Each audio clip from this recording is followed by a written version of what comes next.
Hello, അസ്സലാമു അലൈക്കും. 8ാം class വിദ്യാർത്ഥികളോട് കള്ളന്മാരെന്ന വിഷയത്തെക്കുറിച്ചൊരു ഉപന്യാസം എഴുതാൻ ആവശ്യപ്പെട്ടു. ഇതിൽ ഒരു കുട്ടി എഴുതിയത് വായിക്കുമ്പോൾ നിങ്ങൾക്കും അതിശയം തോന്നിയേക്കാം.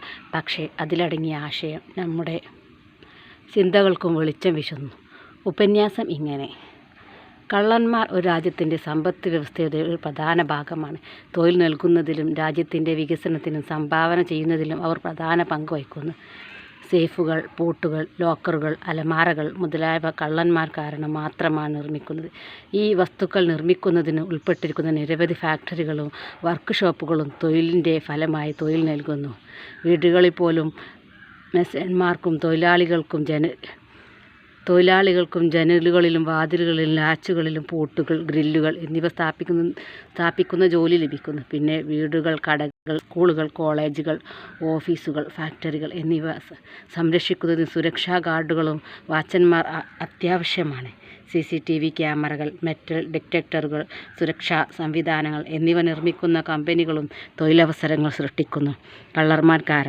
കള്ളന്മാർ കാരണം പോലീസ് ഉദ്യോഗസ്ഥർ, കോടതി ജീവനക്കാർ, ജഡ്ജിമാർ, അഭിഭാഷകർ, മറ്റുള്ളവർ എന്നിവ ജോലി ചെയ്യുന്നു. പോലീസിനായി ബാരിക്കേഡുകൾ, ആയുധങ്ങൾ, വെടിയുണ്ടകൾ, ബാറ്റൺ, യൂണിഫോം, വാഹനങ്ങൾ, മോട്ടോർ സൈക്കിളുകൾ എന്നിവ വാങ്ങുന്നതും സമ്പദ് വ്യവസ്ഥയെ ഉത്തേജിപ്പിക്കാൻ സഹായിക്കുന്നു. കള്ളന്മാർക്ക് നന്ദി. അവരുള്ളത് കൊണ്ട് ജയിലുകൾ വേണ്ടിയിരുന്നു. ജയിലന്മാർക്ക്, ജയിൽ ജീവനക്കാർക്കും ജോലി ലഭിക്കുന്നു.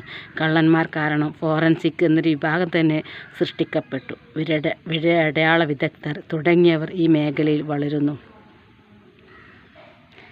മൃഗങ്ങൾക്കും പലതരത്തിൽ കള്ളന്മാർ ഉപകാരമാകുന്നു. പലതരം പട്ടികളെ വീടുകളിൽ വളർത്തേണ്ടി വരുന്നു.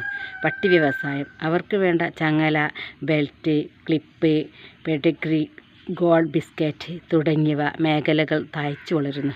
പട്ടി കടിക്കുന്നത് കൊണ്ട് bandage, syringe, cotton, vaccine, medicines എന്നിവ ചിലവാകുന്നു.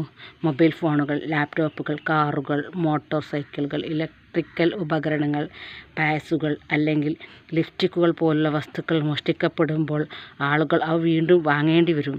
അതും ബിസിനസ് വർദ്ധിപ്പിക്കുന്നു. ചോരി ബസാർ പോലുള്ള സ്ഥലങ്ങളിൽ കള്ളന്മാർ ചുരുങ്ങിയ വിലക്ക് സാധനങ്ങൾ വിൽക്കുന്നു.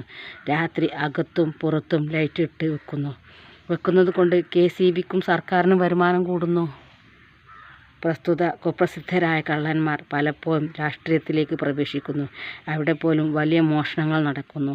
സാധാ കള്ളന്മാർ ജയിലുകളിൽ ഗോതമ്പുണ്ട തിന്നുമ്പോൾ രാഷ്ട്രീയ കള്ളന്മാർ 2-3 തവണ ഭരിക്കുകയും കോടികൾ സമ്പാദിക്കുകയും മക്കളെ സമരത്തിൽ അടിപിടിക്കും പഠിപ്പ് മുടക്കിനും വിടാതെ വിദേശങ്ങളിൽ പഠിക്കുകയും ചെയ്യുന്നു. കൂടുതൽ കാര്യങ്ങൾ പറയാൻ കഴിയും. പക്ഷേ മൊത്തത്തിൽ ഒരു രാജ്യത്തിൻ്റെ സമ്പദ് വ്യവസ്ഥയ്ക്ക് കള്ളന്മാരുടെ സംഭാവന ശ്രദ്ധേയമാണ്. ഗവേഷണ സമ്പന്നനായ ഈ ഉപന്യാസത്തിന് അധ്യാപകർ പൂർണ്ണ മാർക്കും 100% മാർക്ക് കൊടുത്ത കുട്ടിയെ പ്രോത്സാഹിപ്പിക്കുന്നു.